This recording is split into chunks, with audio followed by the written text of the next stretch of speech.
સૂત્રપાડા ખાતે રાજ્યની પ્રથમ તાલુકા કક્ષાની અદ્યતન કોર્ટનું લોકાર્પણ હાઈકોર્ટના ન્યાયાધીશ દ્વારા કરવામાં આવ્યું હતું.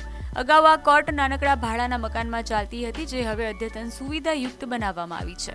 આ લોકાર્પણ સમારોહમાં કોર્ટના અધિકારી, કર્મચારી સહિત મોટી સંખ્યામાં વકીલ મિત્રો હાજર રહ્યા હતા. તો સાંભળીએ આ કોર્ટ વિશે ગીર સોમનાથના જજ જે પંડ્યાએ શું કહ્યું હતું. સૂત્રપાડા કોર્ટ બિલ્ડિંગનું ઉદ્ઘાટન નવા વિશાળ જગ્યામાં બનાવવામાં આવેલું છે. ઘણા વર્ષોથી ભાડાના માત્ર 250 સ્ક્વેર મીટરની અંદર જે કોર્ટ ચાલતી હતી એ અત્યારે 4000 ચોરસ મીટર જગ્યામાં કોર્ટનું આયોજન કરવામાં આવ્યું છે.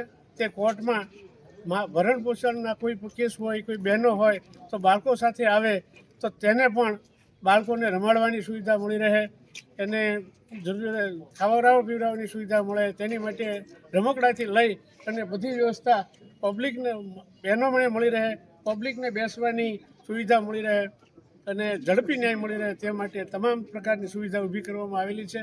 માત્ર વકીલો કે ન્યાયાધીશો માટેની નહીં પણ પબ્લિકને ધ્યાનમાં રાખી અને વિશાળ બિલ્ડિંગ બનાવવામાં આવેલું છે.